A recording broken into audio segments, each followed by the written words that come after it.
E aí, galerinha? Retornamos! Vamos que vamos, minha gente! Segunda aulinha de quê? Empreendedorismo e inovação. Olha aqui embaixo aqui, ó. O meu diretor já colocou, rapaz, tá aí por fora. Já estamos com conteúdo. Olha o conteúdo aí, tipos de empreendedorismo, características. Por que esses empreendedores eles começam aí na perspectiva avançando no sucesso? Por que eles fazem isso?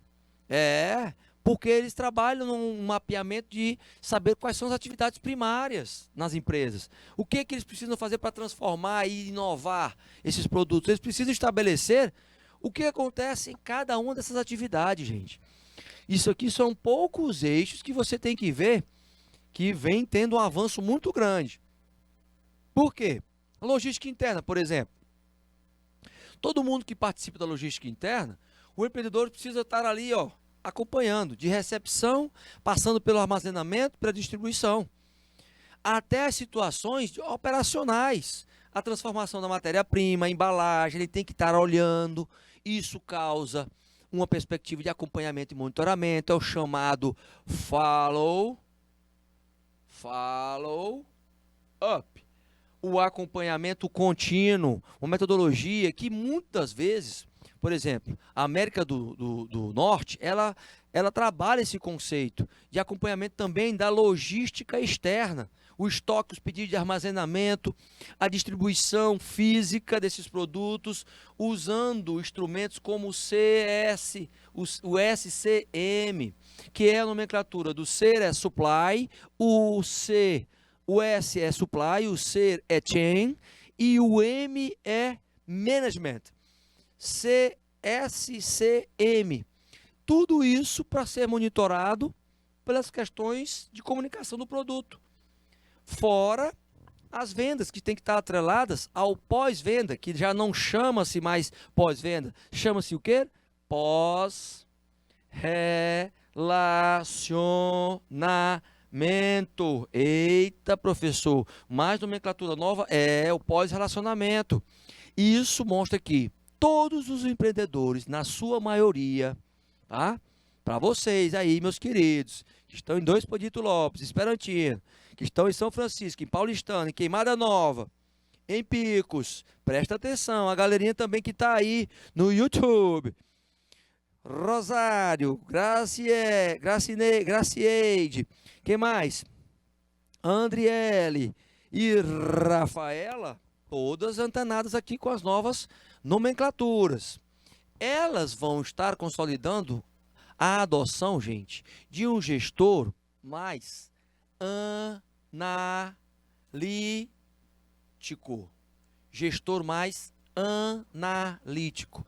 Então, esta racionalidade na decisão faz com que o gestor seja mais analítico. Busque mais informações que sejam relevantes e sejam verdadeiras.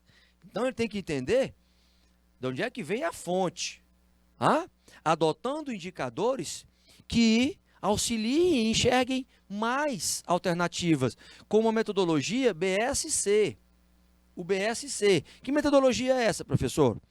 Metodologia chamada de Balanced Scorecard.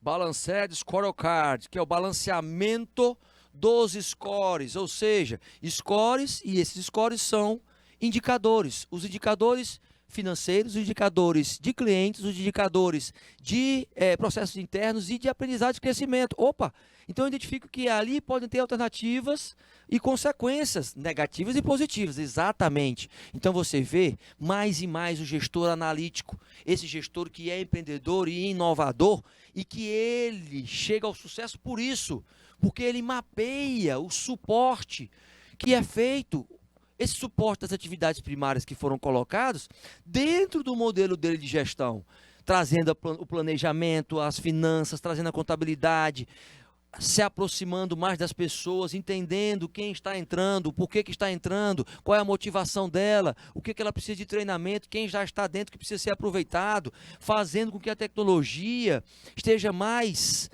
acessível àqueles colaboradores e que ela não seja caduca e que ela não esteja ultrapassada, ou seja, investimento mais em TI. Em uma situação onde as pessoas podem fazer aquisições, por exemplo, de novas matérias-primas, os inputs, mas sabendo que se aqueles fornecedores e os parceiros estão alinhados com a visão, missão e valores da organização. Aí entra uma outra situação. O reflexo disso no processo de tomada de decisão. A eliminação da procrastinação. Esta procrastinação, que eu vou colocar novamente, porque está muito feiozinho desse jeito, tá? Ela é a palavra de ordem. Procrastinação. Palavra de ordem que eu preciso eliminar.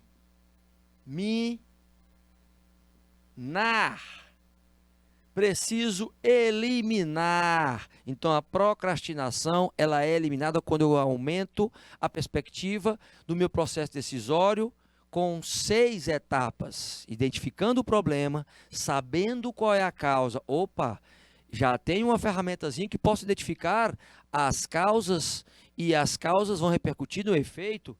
Já entro em saber qual é o problema e ser informado para buscar as soluções com alternativas, por meio de quê? Da geração de ideias. Essas ideias que podem buscar soluções e serem avaliadas na prática constantemente.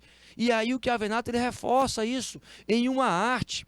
A arte é de que ele vai conectar tudo isso àquela vantagem competitiva que foi reforçada lá pelo Michael Porter. Ele reforça que esse conjunto interligado dessas atividades é uma fonte básica para a geração de valor, de criar valor para a matéria-prima com os seus stakeholders, fornecedores sendo os primeiros. E aí o que eu constato? Que eu tenho que estabelecer um padrão de ir listando os fatores críticos de sucesso. Quero chegar ao sucesso? A empreender? Pois é. Olha a Kathleen aí, ó. Deixou passar, hein? Acorda, criatura, acorda, criatura, acorda, vamos pra cima, vamos pra cima. Rafaela também junto aí, ó. Eita, rapaz, não é brincadeira não, eu quero vocês, todo mundo ligado aí. Presta atenção, garotinho, presta atenção.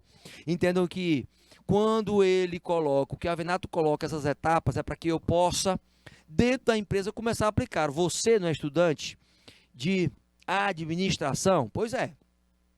Você não pode esquecer que cada etapazinha dessa citada agora, ela vem com as perguntas.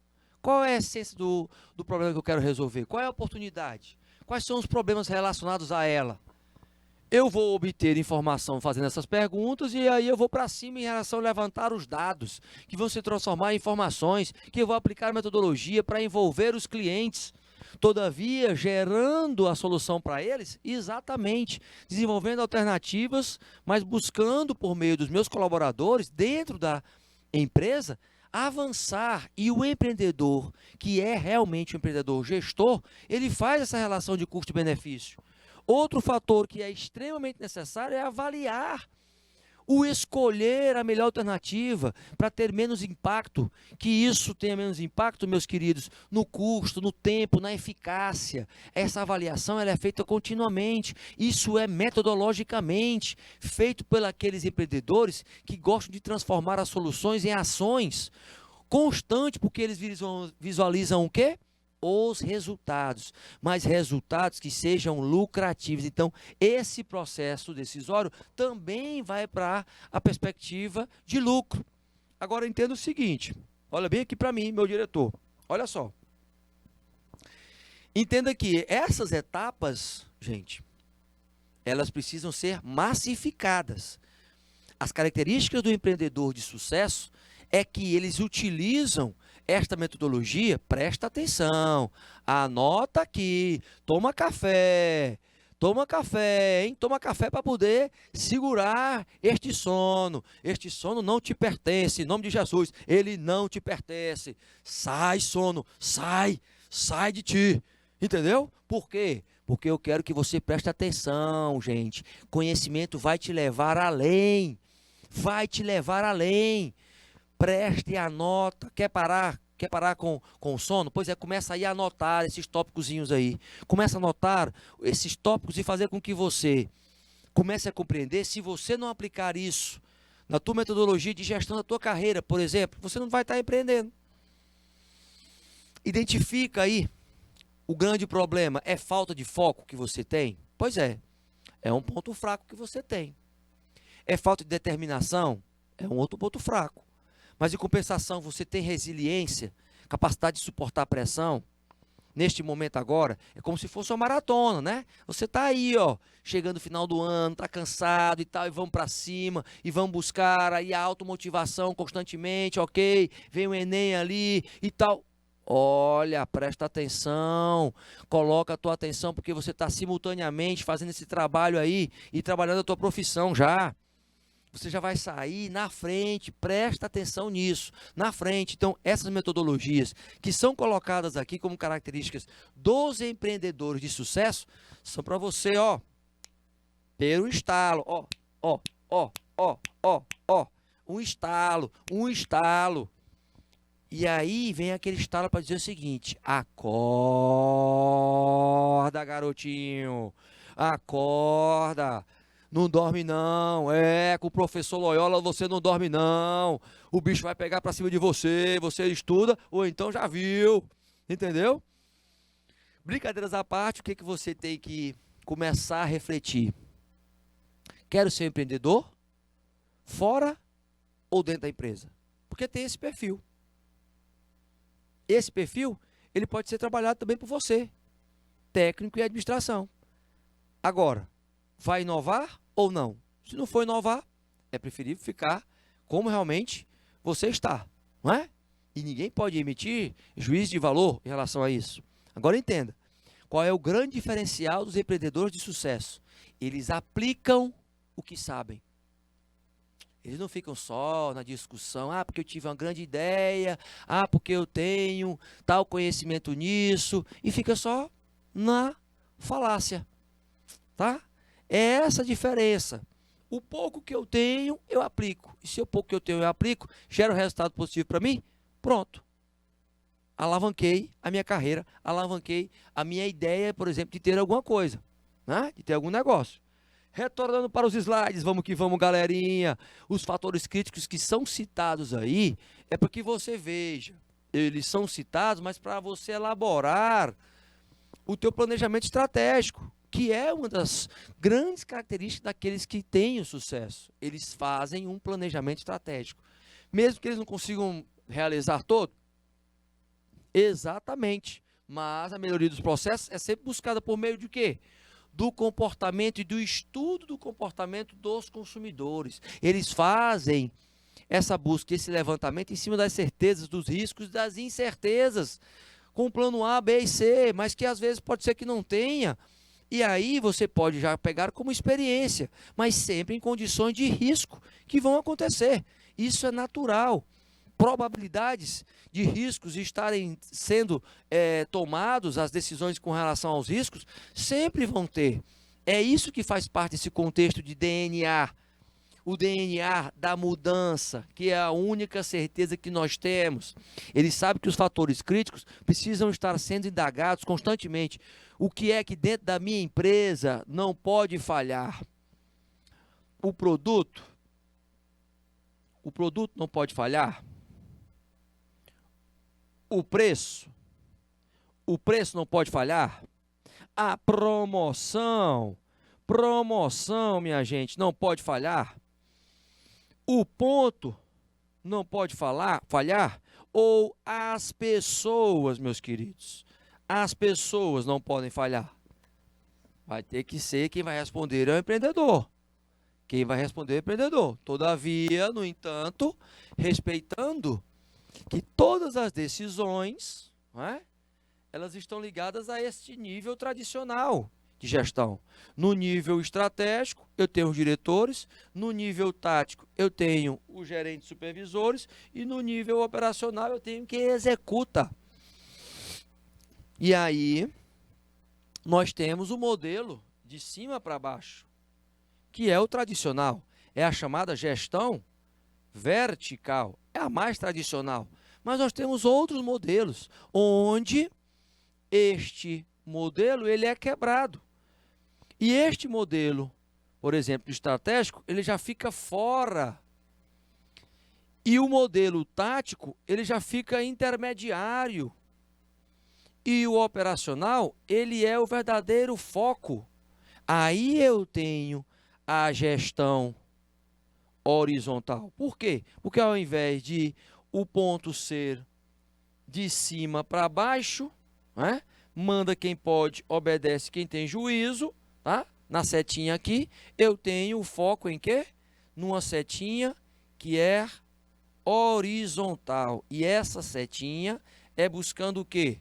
Escutar o colaborador. Os grandes empreendedores de sucesso escutam o nível operacional primeiro, e aí é que depois vão escutar o nível tático das decisões de 2 anos e aí chegar no seu nível, porque o operacional está ali há algumas horas para serem executados, todo dia está lá, sabendo o que está acontecendo junto com os clientes, com o mercado. Então isso traz uma outra perspectiva. Tendo em vista em relação a isso, entenda, fatores críticos têm que ser mapeados internos e externamente. Eles internamente vão ter que ser gerenciados para estar influenciando de forma positiva os objetivos e as metas. Agora, essa estratégia tem que ser pensada, a sequência dela, o descarte e principalmente o que é que vai sustentar o planejamento e posicionamento da empresa estrategicamente no mercado, sabendo que os tipos de decisão de quem vai estar administrando sempre vão estar atrelados às que são programadas e às que são não programadas. O empreendedor ele vai ter ali duas perspectivas e duas formas de estar agindo. Opa, essas duas formas de estar agindo, gente, é que uma, eu já sei o que vai estar acontecendo na rotina que é repetitiva, eu já sei o que vai avançar e identificar as regras no procedimento contínuo ali, nessas decisões, as decisões tomadas diante de problemas incomuns. Esses problemas incomuns, é aí que entra a capacidade de se virar nos 30, porque eu vou analisar as complexidades, então aqui precisa de mais criatividade do que na programada. A não programada, o nome está dizendo, eu não sei o que vai acontecer. Para isso, nós temos algumas situações a serem mapeadas. As barreiras interdepartamentais, ou seja, entre os departamentos, são uma das principais tarefas que o empreendedor precisa trabalhar na comunicação, na disseminação da quebra dessas barreiras.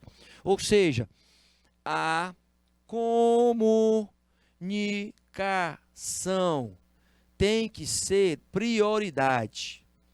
Uma comunicação transparente e que possa levar os problemas, mas buscando as soluções. Não transferindo de um setor para o outro. Não tentando fazer, descobrir um santo para cobrir o outro. Opa, se eu sei disso e sei que o principal problema é a comunicação a ser trabalhada, então eu vou começar a trabalhar primeiro, definindo o que é realmente, o que são as decisões programadas e as que não são. O Chiavenato, gente, ele mostra muito bem essa situação, quando ele delibera e coloca pontos cruciais entre uma e outra. Uma vai ser com dados adequados, outra com dados inadequados. Eu vou ter uma repetição constante desses problemas para tomar decisões. Já nos outros, não. Nas decisões não programadas, são situações aleatórias que você não tem experiência em relação a tomar decisão. Então, eu tenho que ter a capacidade de discernir o que é melhor para a organização, porque é imutável, as condições vão ser estáticas. Já nas decisões não programadas, eu vou ter que ter pessoas que tenham criatividade, porque as decisões vão ter que ser dinâmicas. A previsibilidade vai ser enorme nas programadas, o que não vai ocorrer na decisão não programada. A incerteza vai ser um principal pilar da não programada. Porque já na programada eu já sei o que vai acontecer. E isso geralmente pode ser computado, pode ser controlado, pode ser mapeado. Já nas não programadas, eu vou em cima do feeling, vou em cima do meu julgamento, da minha experiência pessoal. Eita, professor, então eu vou ter duas situações que vão ocorrer. E o empreendedor, ele sabe a diferença desses estados, da natureza dessas decisões. E aí ele começa a entender que ele tem que se preparar para as duas. Essa é a característica do empreendedor, meus queridos, que tem uma alta performance. Lembra disso, tá? Olha só, aí, ó. Não sei, aí o que ele está colocando aí? Às vezes falta amor, os discursos, né, dos sentimentos. Olha aí, colocando aí, ó, os defeitos aí, os distúrbios, né, colocando as situações aí. Tamo junto, hein? Se precisar de ajuda, nós estamos juntos. Estamos juntos, minha querida. Então, veja, é isso que você tem que começar a mapear nas suas características. Porque alguns autores, como o Mitzenberg, reforça muito o modelo da cadeia de valor do Porter. Um gestor que identifica aí como os seus principais fluxos a análise dos processos, a diferenciação e o foco no potencial, na redução dos custos. Ele cria valor para o cliente sem exceder, mas mapeando em cima daquela ferramenta que eu coloquei para vocês, ó. O BSC, anota aí, garotinho. O Balanced Scorecard, ele vai sempre fazer o estudo de criar valor para os clientes em cima do mapeamento dos clientes internos e externos, das questões financeiras, certo? Das questões financeiras, dos processos internos e do aprender e crescer. Do aprender e crescer. Opa! Mapeando isso, eu posso encontrar diferenciais em cada uma dessas perspectivas. Eu vou buscar criar uma cadeia de valor. Lembra disso, tá? Lembra que você pode aí continuar constantemente avançando no entendimento de que o processo, o ato, gente, de decisão, veja bem, olha só o que o Freitas traz. Que os empreendedores que têm sucesso, eles começam a mapear o processo de decisão que seja rápido.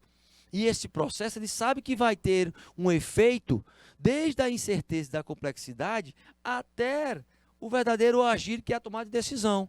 Mas a decisão dele sempre vai passar por valores e crenças. Lembra que eu falei lá no início?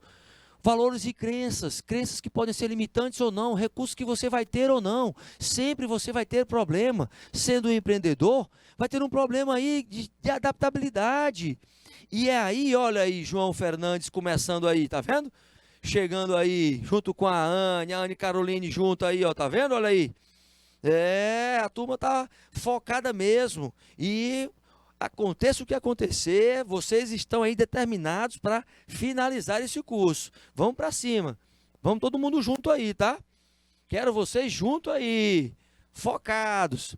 Então, entendam que este processo de análise do ato da decisão, ele está nas características dos pequenos empreendedores que querem pegar aí experiência, mas tem que ir estudar de cara o entendimento de como é que eu vou tomar as decisões, com base em que informações eu tenho para tomar essas decisões, o conteúdo que eu tenho, ele é necessário, ele vai aos poucos sendo levado pela perspectiva empreendedora? Pois é, o apoio ao decisor, quem está decidindo é grande, é pequeno, a racionalidade vai estar alinhada junto com o objetivo da organização, isso tudo vai envolver o processo decisório de quem quer aprender alguma coisa. E aí quer aprender com as experiências para o quê? Para tomar decisões. Lembra disso, tá?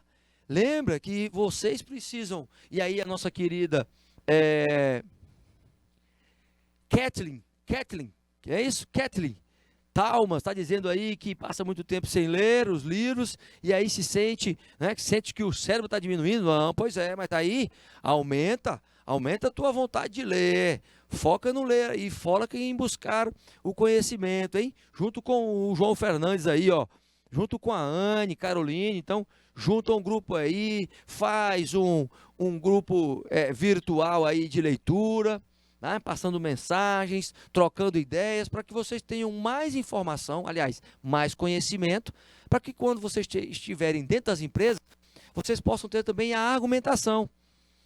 Fora que o conhecimento que é levantado, gente, é valorizado pelo empreendedor. Não estou falando de informação. Lembre que o conhecimento, ele tem a metodologia científica aplicada. O que ele faz para analisar essa cadeia de valor?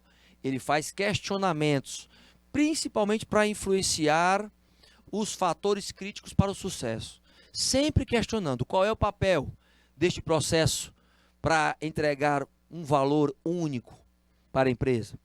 Que fatores críticos de sucesso ele influencia? O que é essencial? Que recursos são necessários para a execução? Que pessoas são necessárias? Que informações são cruciais? Veja bem, veja que esse processo todo aqui é de questionamento. Então, as perguntas abertas servem para isso. Perguntas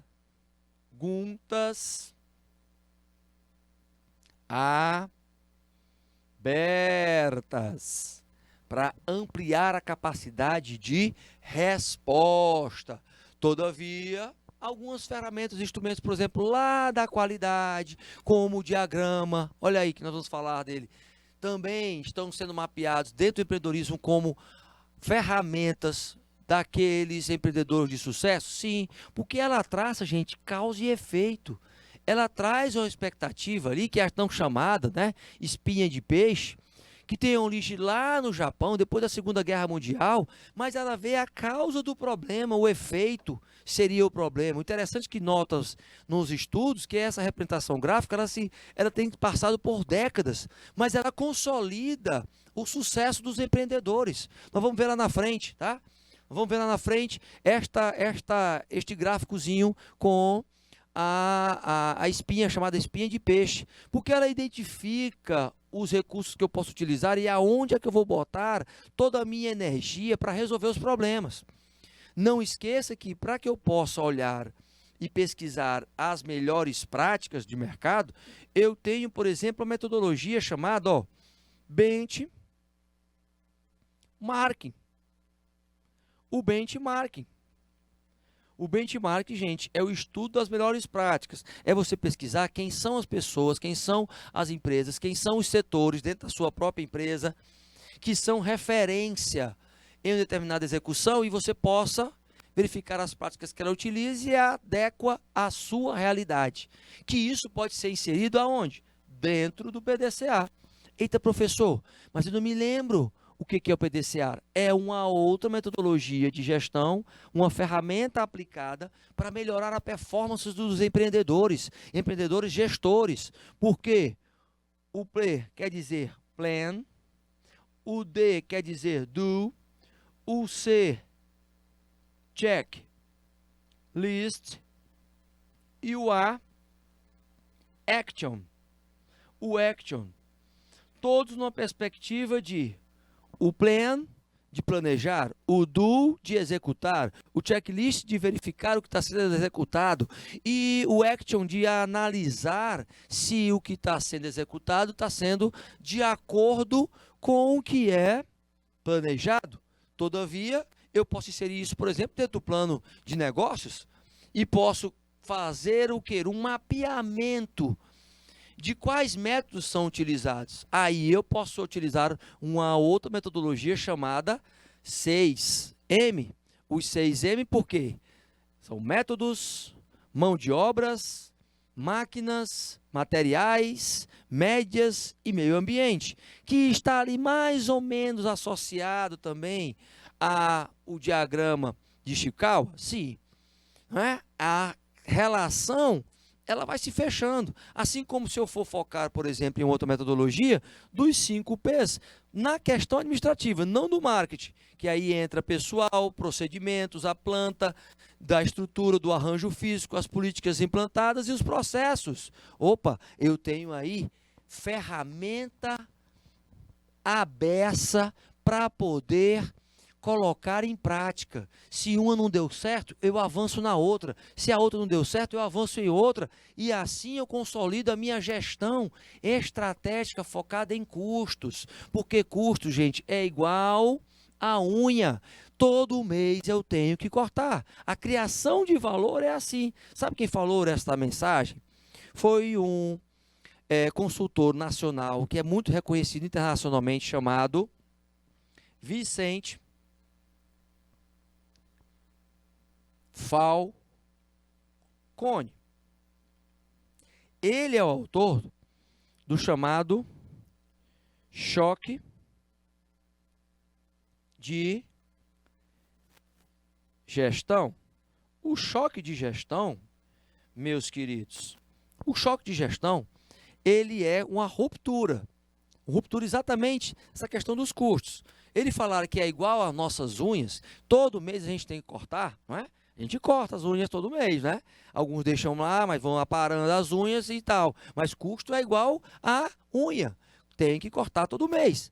Então, eu posso associar a esse grupo de causas, que é exatamente a espinha de peixe falada lá do diagrama de Ishikawa, onde ele coloca aqui, o efeito ele pode ser positivo ou ele pode ser negativo. Eu posso ter um problema, por exemplo, na mão de obra. Eu vou ter que capacitar mais a mão de obra para que ela me dê um resultado melhor no atendimento. Eu posso ter, por exemplo, um problema de TI, onde eu tenho aqui um maquinário já antigo, caducando, onde eu vou ter um efeito positivo se eu tiver um investimento, e assim vai ser com o ambiente, vai ser com o método, vai ser com a medida e com os materiais que eu estou utilizando dentro do meu empreendimento. Então, o fator gerencial metodológico deste empreendedor, ele é o diferencial, se ele aplica o conhecimento, meus queridos. Verifiquem cada área, e cada área pode mostrar uma situação a ser resolvida, e que você vai precisar das pessoas para inovar junto com você. É aí que você começa a entender as estratégias. Estratégias que nesta aula a gente foca muito no planejamento estratégico, mas a gente não fala das estratégias do varejo, por exemplo. Que estratégias são essas? São as diversas. A gente tem de estratégias de mercadinho, de departamento, de lojas departamentais, de lojas de conveniência, de franquias, de lojas online. N situações onde os empreendedores tentam diversificar e buscar também entender um pouquinho por que é que alguns fatores acabam diminuindo a lucratividade de alguns varejistas, porque eles não aplicam algumas técnicas que são inovadoras. O que você vê, por exemplo, hoje nos pequenos varejistas?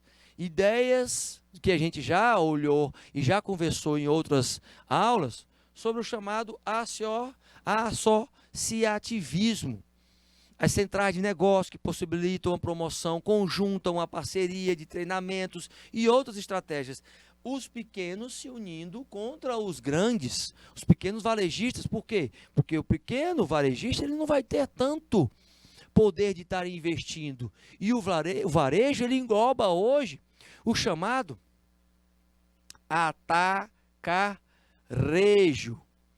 O atacarejo é hoje o diferencial, mas mais ainda o multivarejo. Multivarejo esse que é o multivarejo híbrido, com o presencial e o virtual simultaneamente sendo trabalhados.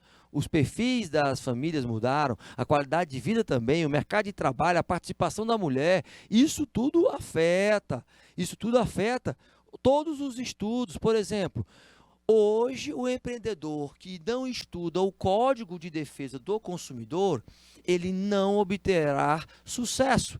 Ele tem que estar focado nas chamadas políticas legais. O político legal faz parte, que é exatamente o estudo das regulamentações. Das regulamentações. Mentações,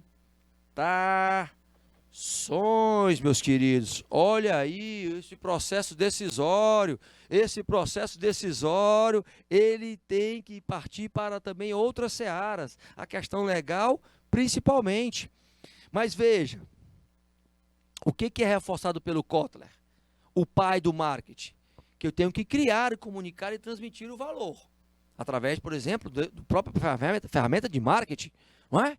Eu tenho que o parente reforça que buscar o quê? Proporcionar experiências prazerosas, valorosas, que possam ali acionar a relação de custo-benefício nas decisões daquele consumidor. Olha como é que tá. Para quem assistiu, né? Quem assistiu a aula pela manhã está se antecipando aí, não é? Talmas deve ter assistido a aula pela manhã, já está se antecipando aí nas alternativas. Não é para fazer isso, hein, Talmas? Talmas, olha aí, não é para responder às questões antecipadas se você já assistiu a aula pela manhã. Presta atenção. Seja coerente com o seu estudo. Vamos que vamos. Então vejam, os principais tipos de varejo que os empreendedores conseguem obter sucesso. Linhas restritas de produto trazendo a perspectiva Prime, de especialidade, um trabalho apropriado para cada um dos segmentos. Assim também como as lojas departamentais, com a sua variedade de linhas de produtos, onde você tem o quê? Um mix altíssimo de produtos. Verifica bem essa situação, onde você pode aí avançar até mesmo no autosserviço, atendendo ao quê? Às necessidades, mas alguns aqui até criam, gente. O criar necessidade hoje é o diferencial por parte dos empreendedores desta área de supermercados.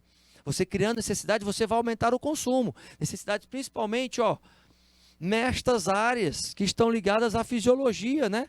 A necessidade fisiológica dos colaboradores, de quem está lá no consumo, né? Resultado, o que a gente começa a perceber é que todos esses empreendimentos têm detalhes específicos. Quais são? Por exemplo, lojinha de conveniência. Antes os postos de gasolina não tinham. Hoje é um forte concorrente dos mercadinhos, dos comércios. Olha só aí, tá? Mercadinhos e comércios. Esses mercadinhos e comércios, eles estão também entrando em outras áreas, principalmente, por exemplo, na área de remédios, porque hoje você vê as farmácias vendem até remédio. Antes vendiam só remédio, hoje elas vendem até remédio. Mas as lojas de descontos, elas conseguem se destacar e ter sucesso. Por quê? Porque os empreendedores trabalham o chamado varejo off-price, que é a ideia de um valor menor.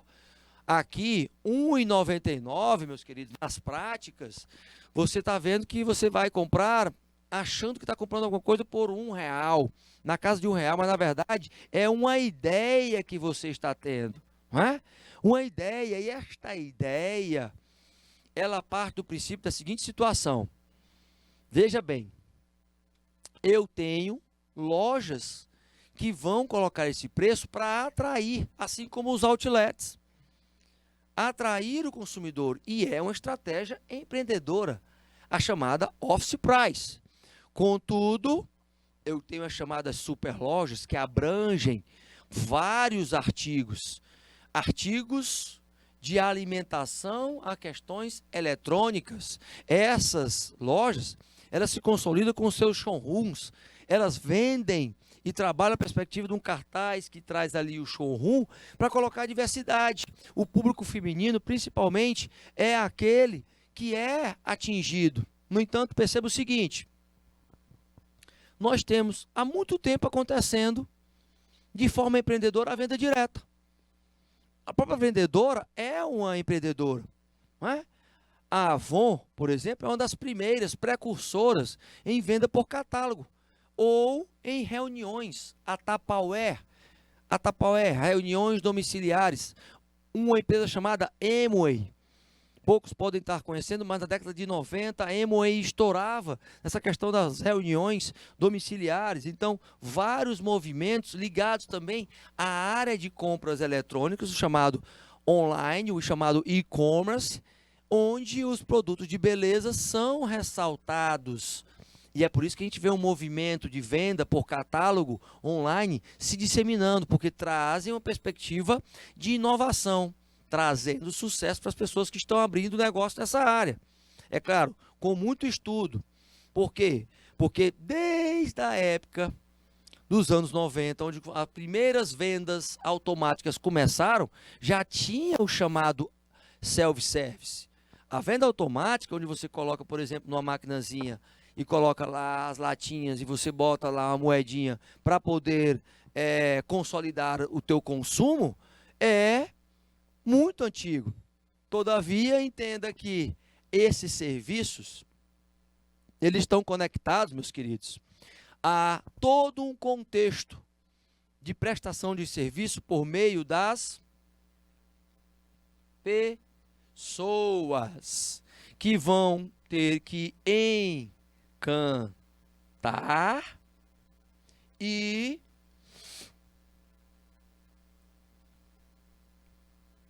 surpreender,